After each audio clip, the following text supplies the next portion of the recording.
Boa noite a todos. É um prazer estar novamente com todos vocês, com toda a nossa diretoria executiva. Mais um dia de festa para nós da IPB, com o lançamento da oitava edição da revista de Joaçaba e Herval do Oeste. Eu quero cumprimentar todos que estiveram aqui presentes, mais do que amigos de jornada de diretoria da Escola de Paz.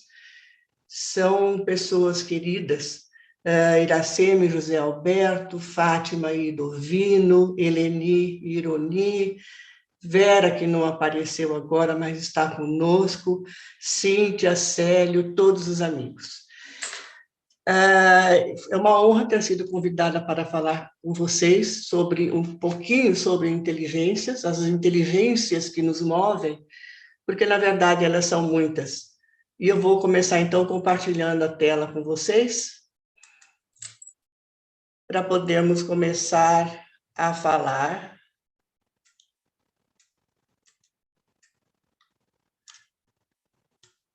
sobre as inteligências que nos movem. Ok? Ok. Compartilhando. Bem, eu queria começar falando sobre inteligência artificial. É uma constelação de muitas tecnologias diferentes, trabalhando juntas para permitir que as máquinas detectem, compreendam, ajam e aprendam com níveis de inteligência semelhantes aos dos humanos, visando um máximo de chances de sucesso. Mas isso é só para constar, não é o foco deste trabalho. Nós vamos falar sobre o funcionamento do cérebro humano e seus mistérios. Quais as forças que nos movem? Por que pensamos, agimos e reagimos de maneiras tão diferentes, em contextos diferentes e em diversas situações? O que eu conheço de mim? O que eu posso fazer para me relacionar melhor? Desde 1939, terminando com a apresentação do seu trabalho em 1944, Wechsler nos brindou com seu trabalho, com os testes que mediam a inteligência de crianças e adultos e as classificavam dentro de um perfil. Pais e escolas, naquele momento, na década de 50, em torno de 40, 50, passaram a se guiar por esses parâmetros, investindo nos mais capacitados, aqueles que se saíram melhor nos testes de inteligência, e, de certa forma, aceitando, nem sempre de bom grado, as dificuldades de quem não era bem classificado. Aquelas pessoas que tinham um interesse maior pela natureza, pelas artes, pela música, pela escrita e pela palavra oral, perdiam de longe para aqueles considerados os mais inteligentes, os médicos, os advogados e os engenheiros, que eram as carreiras mais cobiçadas e guardadas para aqueles de melhor inteligência. Sobre os testes de inteligência, há algumas coisas a serem observadas. O desempenho de uma pessoa está também diretamente ligado à interferência de fatores não intelectivos. A ansiedade ou algum tipo de dor física ou de desconforto, muito calor, muito frio, uma dor no calo, alguma coisa assim, pode mascarar o resultado de um teste. Finalmente, em 1983, Gardner nos trouxe a teoria das múltiplas inteligências, e foi um grande sucesso. E ele dizia assim: quando o indivíduo conhece suas habilidades e limitações, tem a possibilidade de se aperfeiçoar, seja aprimorando aptidões ou suprimindo ou superando defeitos e lacunas. Foi um oásis para muitas pessoas, e para pais e para educadores. Havia, então, novos entendimentos, novas oportunidades. Era o fim dos rótulos, e o início de uma era de aceitação e respeito pela diversidade dentro da família e da sociedade. Inteligências múltiplas, elas estão conectadas a uma ampliação do conhecimento próprio e interpessoal, como eu me conheço, o que eu conheço de mim e o que eu conheço dos outros com os quais eu me relaciono. Gardner trazia, então, a ideia que era, na época, diferente, não era comum, de que todo ser humano tem uma combinação única de inteligência. Esse é um desafio educacional fundamental, porque se é assim, então, toda a educação podia ser reformulada, todo o nosso entendimento acerca das pessoas deveria ser revisto, porque para cada pessoa podia precisar de um tipo diferente de educação. Ninguém estava mais fadado ao insucesso, ao fracasso. Era o começo de uma outra era, outra perspectiva estava aparecendo. Um novo cenário se descortinava. Os múltiplos tipos de inteligência passaram a ser conhecidos por todos. Isso foi muito disseminado, certamente vocês já ouviram falar e até conhecem bastante. E além de serem conhecidos, eles eram reconhecidos em cada pessoa. Foi um momento de libertação e de esperança, e aquelas crianças com dificuldades, e adultos também, com dificuldades em alguns aspectos de aprendizado ou de relacionamento, puderam ser vistas em suas habilidades específicas. Sem dúvida, foi um salto de qualidade para a autoestima e respeito interpessoal, porque todas as inteligências foram consideradas iguais em importância. Nenhuma é superior à outra, e cada uma tem suas características. Que características são essas? As pessoas que possuem inteligência linguística têm facilidade de expressão oral e escrita. Têm um fácil entendimento do significado de palavras e contextos. Gostam de ler e têm um vocabulário rico. Aprendem idiomas com facilidade e têm atração por jogos como palavras cruzadas e outros similares. Quem tem a inteligência lógico-matemática predominante são aquelas pessoas que têm habilidades indutivas e dedutivas. Têm muita facilidade em lidar com números e reconhecer padrões, gostam de comprovar hipóteses e são atraídas por jogos e desafios de estratégias e lógica. Há aqueles que têm uma inteligência visual espacial. Ele visualiza e entende o mundo em 3 dimensões. Tem uma imaginação muito ativa e uma grande facilidade para criar, imaginar e enxergar coisas que os que não têm esse tipo de inteligência não conseguem ver. Eles lidam correto e facilmente com cores, linhas, formas, figuras, espaço, direção e a relação entre tudo isso. Gostam de jogos de atividades que envolvam quebra-cabeças e labirintos. As pessoas que têm inteligência corporal sinestésica têm facilidade em usar eficientemente o próprio corpo. Realizam movimentos complexos, graciosos ou fortes com precisão e facilidade. Têm uma excelente coordenação motora, um grande domínio entre mente e corpo, e gostam de atividades que exigem aperfeiçoamento e timing. A inteligência musical é o mais raro tipo de inteligência. Compreende a capacidade de identificar tons, timbres, ritmos e outros elementos relacionados ao som. Ela também está relacionada com a criatividade, porque essas pessoas conseguem criar novas músicas, harmonias inéditas, gostam de compor, cantar, tocar.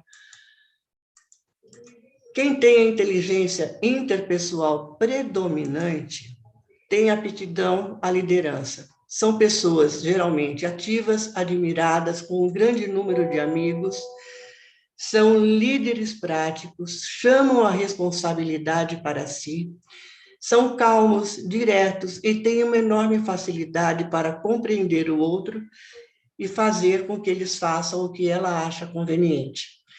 Conseguem identificar as qualidades das pessoas e extrair o melhor de cada uma. Quem está atrelado com mais facilidade à inteligência intrapessoal também está relacionado à liderança. São pessoas mais reservadas, mais tímidas ou introvertidas, não têm muitos amigos e exercem a liderança de um modo indireto, através do carisma. Influenciam pessoas muito mais através de ideias do que de ações. Conhecem muito a si próprio, respeitam seus próprios sentimentos, desejos, limitações e motivações. São donos de um grande equilíbrio interior e sabem usar a flexibilidade para lidar com situações difíceis. Então, em 1995, quando todos já estavam mais confortáveis, já não tinha só mais o teste de QI, todo mundo já estava reconhecendo que havia várias formas de inteligência, estavam reconhecendo isso em si próprio e nos outros, mas um grande passo foi dado para aqueles que ainda não se reconheciam plenamente nas inteligências citadas. Vejam bem, 12 anos depois da apresentação dos 7 tipos de inteligência, Gardner acrescentou mais um, a inteligência naturalista. E diz ele que é uma inteligência muito importante para nós, seres humanos, porque quando lá atrás nossos ancestrais se dedicaram ao cultivo de terra, a caça e a pesca, eles foram extremamente importantes para a sobrevivência e evolução da espécie humana. Então, esse é um tipo de inteligência que não pode ser também menosprezado. Ele está igualzinho em nível de importância com todos os outros. As pessoas que têm essa inteligência, elas têm muita facilidade em entender a natureza e seus elementos vivos e não vivos. E têm um enorme prazer em ficar em comunhão com elementos naturais. Mais uma grande revolução na área da educação e nos relacionamentos. Em 1995, nos Estados Unidos, e em 96, aqui no Brasil, Goleman apresentou para todos nós um segundo tipo de inteligência que revolucionou mais uma vez todos os conhecimentos, a inteligência emocional. E é muito interessante porque ele vem dizendo coisas que não tinham sido realmente pensadas ou aceitas até então. Ele diz assim, por exemplo, no mundo atual, não basta ser inteligente, esperto e preparado para competir. É preciso ter calma e empatia e persistir diante das frustrações para conseguir viver bem no amor, ser feliz com a família e vencer no mercado de trabalho.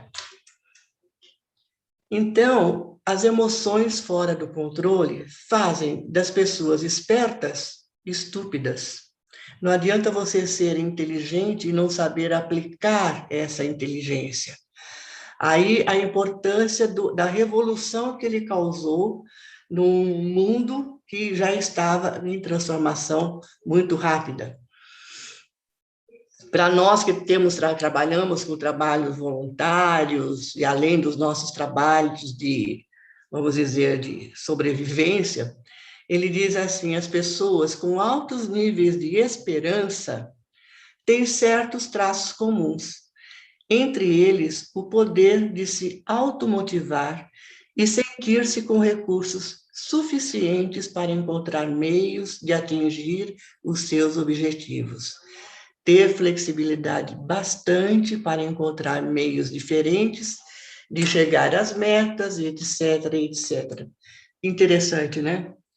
Mais interessante ainda é lembrar que a inteligência emocional precisa de tempo e pode ser treinada. Ela precisa de tempo porque a parte cerebral que sustenta esse tipo de inteligência é uma das últimas a amadurecer anatomicamente. Então, vejam, uma criança pequena não pode ter inteligência emocional. Talvez um adolescente também não. Alguns jovens adultos e alguns idosos conseguem também, nem precisam ter. Nem sempre tem, gostaríamos que tivessem. E como a neuroplasticidade molda o cérebro de acordo com a repetição das experiências, esse é um tipo de inteligência que pode ser aprendido e desenvolvido através da repetição de exercícios. Isso é bom saber, não é? Todo mundo tem jeito nesta vida. Chegamos em 99, século passado ainda, e 16 anos depois de Gardner nos apresentar os 7 tipos de inteligência, 4 anos depois de nos trazer a inteligência naturalista, ele nos apresenta o seu conceito de inteligência existencial. É um tipo de inteligência das pessoas que se dedicam a entender, a filosofar e pensar e discutir sobre questões profundas relacionadas à existência. De onde eu vim, por que eu estou aqui, para onde vou, o que é a morte, o que é a vida, qual o sentido da vida, etc. E chegamos, então, depois de 99, chegamos ao século XXI, e embora os conceitos sobre inteligência já tivessem sido bastante amplos e facilitadores da nossa vida, esses 2 tipos de inteligência, a intelectual e a emocional, ainda não contemplavam a amplitude da composição humana e os anseios que o homem tem dentro de si de progresso e conhecimento. Ainda faltava alguma coisa. E foi então que filósofos, cientistas do comportamento, médicos e físicos, intrigados com o acontecimento que presenciavam e não tinham como explicar, começaram a resgatar e divulgar resultados de estudos sobre suas experiências, não só do século XXI, mas que já vinham acumulando lá para trás. Essas ideias, trazidas por cientistas renomados, deram abertura para o reconhecimento pela ciência de um tipo de inteligência que não tinha sido contemplado de forma definitiva pelo coeficiente intelectual e pelo coeficiente emocional. Capra, um grande escritor, e vocês já todos devem ter ouvido falar,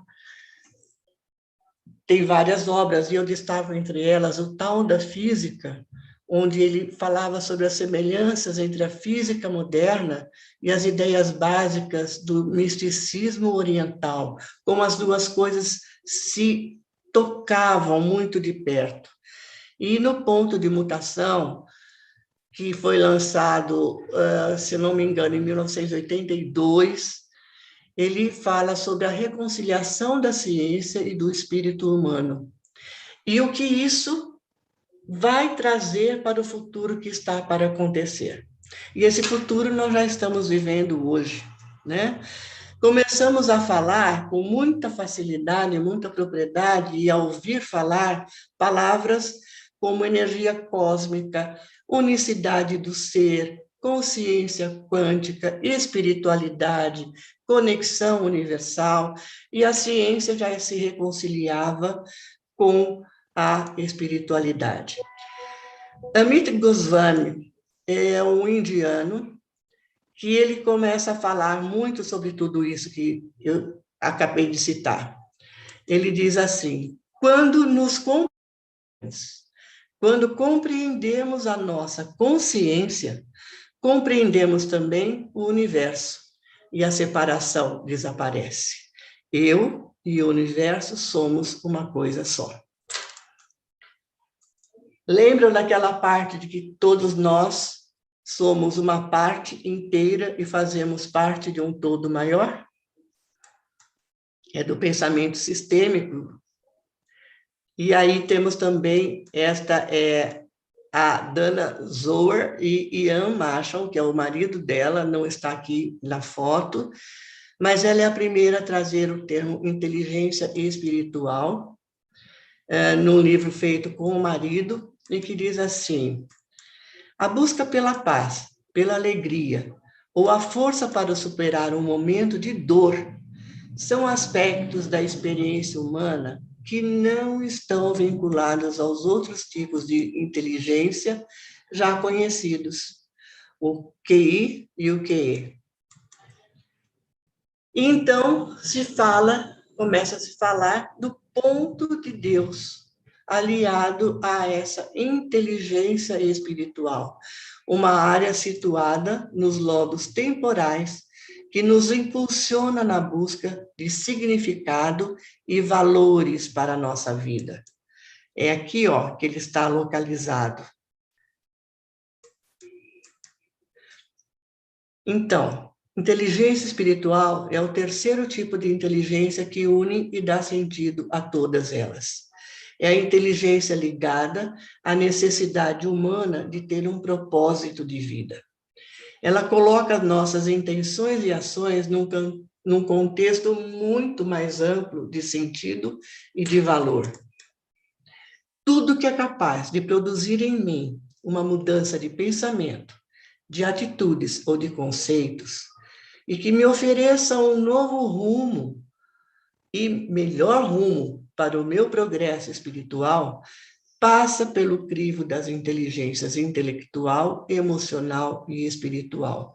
Eu preciso pensar, eu preciso escolher e eu preciso sentir que aquilo me faz bem. Todas estão muito misturadas, embora possam ser reconhecidas por si só. A inteligência emocional, às vezes, é muito confundida com a espiritual. Mas veja bem, a inteligência emocional, ela vai falar das emoções, como o próprio nome diz. Com ela, eu consigo julgar em que situação eu me encontro e me comportar adequadamente dentro dos limites que a situação exige. Ela me dá esse poder. A inteligência espiritual fala da alma. Ela me permite perguntar o que algo significa para mim, e não apenas como aquilo afeta as minhas emoções e como eu vou reagir a isso. Ela vai um pouco além. A emoção me leva à espiritualidade também. Vejam, a expansão da própria consciência de cada pessoa, que vai buscar um autoconhecimento, é um caminho para a espiritualidade. Espiritualidade não é santidade, é diferente. Nossa humanidade nos torna presa fáceis de emoções negativas, como raiva, inveja, ciúme. Nós podemos sentir tudo isso, mas também temos o poder de escolher não sermos solo fértil para esses aspectos inferiores. Isso é muito interessante. Podemos cuidar para que sentimentos tóxicos não tomem conta daqueles que nos rodeiam, nossos filhos, marido, pais, amigos, todos os familiares. Se nós conhecemos isso em nós, nós também podemos ser multiplicadores desse conhecimento e levar também isso para aqueles que nos rodeiam. A conexão com aquela coisa maior, com o infinito, com o divino, e qualquer que seja o nome das forças superiores que vocês deem, isso tudo não é uma vacina contra problemas, mas, com certeza, a espiritualidade nos ajuda a passar por momentos difíceis. Ela não nos torna santo, ela não evita problemas na nossa vida, mas nós teremos muito mais recursos e condições de passar por momentos difíceis se estivermos ligados a ela. Perceberam como tudo começa com o autoconhecimento? O autoconhecimento vai identificar de modo equilibrado objetivos e desejos, que vai me levar também a respeitar o outro. Isso me leva a um progresso nas minhas intenções e nas minhas ações. São duas coisas diferentes. Tem muita gente que para na intenção, ou tem uma boa intenção, mas faz uma ação errada. Vamos ver, eu estou falando de progresso, quer dizer, aquela coisa que é sempre um pouco melhor do que ontem. E isso vai me levar à conexão espiritual, mas tudo começa com o autoconhecimento. Todas as inteligências estão interligadas e todas são necessárias. Uma pessoa, gente, pode ser inteligente, saudável, ganhar dinheiro, ter bons amigos, ter uma vida familiar tranquila e ainda assim sentir um vazio imenso dentro dela. Muitas vezes, algumas pessoas podem até não entender ou fazer algum tipo de gozação. Tem tudo, como é que, né, que fica nessa, que está deprimido, não tá feliz, não está contente? Porque as coisas precisam estar conectadas. Se nós não tivermos a inteligência espiritual ativa em nós, esse vazio não é preenchido. Esse vazio é preenchido exatamente com a espiritualidade. O uso racional de cada tipo de inteligência em contextos diferentes é, por vezes, desafiador. O que eu faço agora, o que eu não faço? Algumas pessoas podem se sentir divididas ou perturbadas, mas é também protetivo. Elas também nos protegem, nós aprendemos como nos comportar em determinados momentos. Eu não posso vir a esta live do jeito que eu acordo pela manhã, descabelada, meia torta, cheia de dores e tudo mais. Eu tenho, por respeito a vocês e pelo contexto em que eu estou, fazendo parte de uma escola que não sou eu que estou aparecendo, eu estou também representando a nossa Escola de Paz do Brasil. Então, estou usando meus recursos de inteligência para poder me apresentar melhor para vocês. Beleza, não entra aí, tá, gente? Aí não tem jeito. Esses tipos de inteligência também nos ajudam a aceitar e buscar o progresso, facilita o entendimento interpessoal entre todos aqueles que se relacionam comigo e melhora o nosso relacionamento com nossos familiares, amigos e desconhecidos ou pessoas eventuais que passam pelas nossas vidas. A compreensão de que cada pessoa é diferente gera respeito ao outro, que é diferente de mim. E no caso das nossas crianças e adolescentes, aqueles que nós temos um cuidado e uma responsabilidade direta para com eles, esses conhecimentos nos trazem mais ferramentas para ajudá-los a entender a si próprios e a gerenciar e fazer um bom uso de suas habilidades. Algumas dicas: busquem desenvolver virtudes como tolerância, compaixão, paciência e respeito, para compreender que cada pessoa possui seu próprio tempo de despertar, que não necessariamente é o mesmo que o nosso. E treinem, treinem, treinem, treinem, treinem. Isso é bom para nós, para os nossos filhos, alunos, familiares, amigos de toda a humanidade. Faça o que você tem que fazer, faça a sua parte, qualquer que seja ela.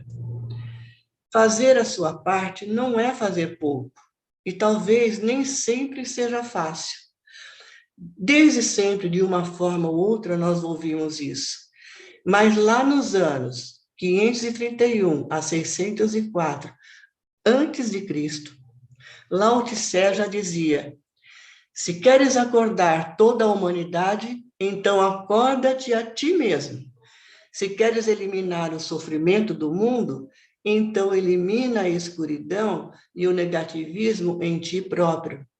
Na verdade, a maior dávida que podes dar ao mundo é aquela da tua própria autotransformação. E nossa Madre Teresa de Calcutá, com a famosa frase: por vezes sentimos que aquilo que fazemos não é senão uma gota de água no mar, mas o mar seria menor se lhe faltasse uma gota. Ah, que coisa mais bonita! E Gandhi diz assim: quando a alma está feliz, a prosperidade cresce, a saúde melhora, as amizades aumentam, enfim, o mundo fica de bem com você. O mundo exterior reflete o nosso universo interior. Bonito, né? Vejam quanta sabedoria quântica. Esses grandes mestres do passado que nunca tinham ouvido sequer falar sobre física quântica, eles já nos atinavam com tudo isso. De uma forma ou de outra, todos eles nos dizem que a busca pelo autoconhecimento é fundamental. E que fazendo o certo, mantendo a rota alinhada, usando os recursos das inteligências que nos movem, caminharemos na trilha do progresso espiritual e estaremos trilhando um bom caminho. Vou passar um videozinho, ele é bem curto, e eu peço que vocês não fechem os olhos, deixe a música penetrar em você, mesmo que você já o conheça, e leia as palavras com atenção. Um dos objetivos desse vídeo que eu escolhi é que, quando terminar, você possa discutir com alguém que está ao seu lado, marido, filhos, ou algum amigo, quantos e quais tipos de inteligência vocês utilizaram nesses 2 minutos e meio que dura o vídeo. O segundo objetivo é me despedir por hoje de vocês, agradecer sua atenção e desejar que, neste momento, você possa relaxar seu corpo, desintoxicar sua mente e, sobretudo, deixar sua alma feliz.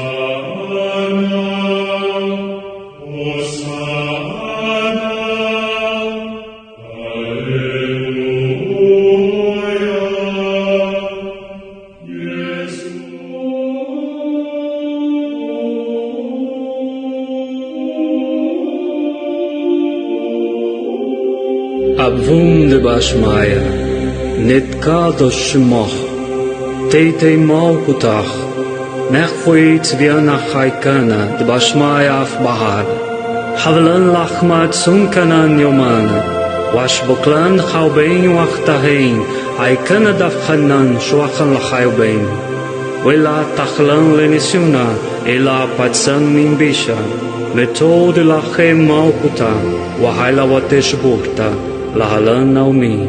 Amém.